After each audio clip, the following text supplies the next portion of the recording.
Nehemia Pene maha. Te tahito ora te mau enemi, te purera Nehemia ma te ara.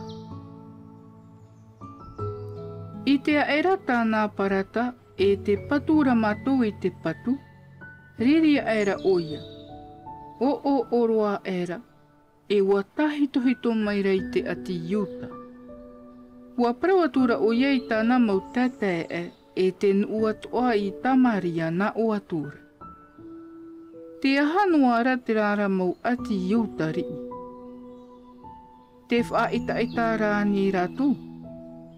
E hopoi ane rātou i te tūtia.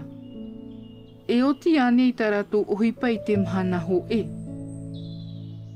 E rawe whahu ane rātou i te ofai a māuahi noroto i te patu pararira. Te tianuara te ati a monara o topia i piha i hoiana, e wana oa era. Wati ai aan a te tei a rope i te rara patu ofai tā rātou i patu aera. E marua ia i raro. E whar o mai oe, e tō mātou atua, i tō mātou wahavahar ahia mai.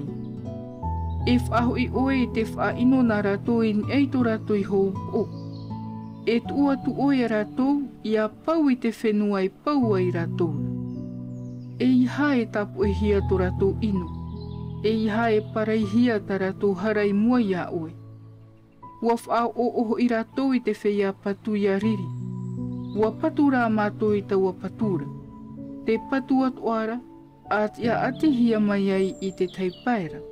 Wa teho i te a awo te tātai taua ohipara. I te aira tāna parata e tō pia e tō arapia e te ati amona, e tō atatota, e wa patu hia te awa i Yerutarema, e te huru o tira te bovahi parari. Riri roa era rātou. Wa amuia era rātou atoa. E ti mai e aro ia Yerutarema, ia ore taua ohipara. Wa purei hora rā mātou i te atua. E wa whaat ai te whea whaehau i te whea i patu i te rui e te au. I te mata uho i a rātou. Wa nā omaira te teipai o iuta. Wa roherhoi te whea hopoi te hopoia. E te rahi nei te auaua. E ore te iene patu e oti a tātou ia patura. E te nā ora ho i te mau enemi. E ore rātou e whaar o, e ite, e rohi anua hi atu e tātou. A taparahi ai tātou, e ore a era tau ohipara. Wa haere maira te mau ati iuta pārhei piha i hui a rātoura. E ua ahuru te praur a mai a mātou, mai te mau vahi atu ata rātou e pārheira. Ia haere mai rātou e rawe ia tātou ni. Wa whaanhoi hora vau i te mautata, i te wahi a tea i raro i muri mai te patura. E i te wahi i ni ae, wa whaanoho vau i ratou i tō ratou mo wheti, mā te oe, e te maihaa, e te whana.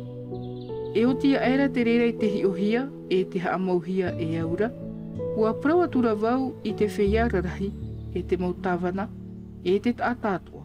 E iha o tō e mata o i ratou. I haamana o ia Jehova, i te rahi e te mana, a aru ai o tō iau rato o tō mautae, e ta o tō mautamari, e ta o tō mautamahine, e ta o tō mauvahine, e ta o tō maufare. I te aira rato mātou mau enemi, e wa i te aia mātou, e wa riro ta rato prau e mea fauf a ore i te atua, wa hoian e atura mātou i te patu, o te tātau tānei ho i atinuae. Mai rera mai a te teipai tāwini o urai te rawer ai te ohipa. E te teipai te maunu ai te mau maihaa. E te mau pāruru, e te mau whana, e te mau ahutamai. E te whea tāwana te imuri mai a i te utua wharera o iuta. Te whea i patu i te patura, e te whea i hopoi te hopoia, e te whea i whaautai ni eiho, ua rawe rima ho e noa i te ohipa. E te teirima te rawe i te mauhaa. Te whea i patura, ua taamuhia ia oe i te tau upura, a rawe ai i te patura. E o te wha o toi te pūra, te piha i hoi e iau i te tiara. Ua prawatura vau i te wheiara rahi e te mautawana i te tātātuara. E ohiparahi e te pūrara e E wat a e tatou in e te patu nei, te atea e avetai. E te wahira e ite ai oto i te oto o te pūra, e horo mai oto i reira ia matoni. Nā tō tatua atua e aro i ta tatou tamai. Wa ohipa i hora matoi ta wa ohipara. E nā te teipai tāpi e te mai haa, mai te puipui mai a, e ia ite a mai te whiti ara. Wa proatura vau i te mauta ata i reirara. E ta oto te tātātu e tōna tāwini i roto i erutare mani. E tia ia rato nei te rui, e ia au a rawe ai i te uhipa. Ai tā e ravau e tā umota e tā umotawini e te mowha e hau i pe mai a ura, ai tā e ra mātou i iri tito mātou ahu. Te ia tura te tātai te pape mā te mauha atua i te rimara.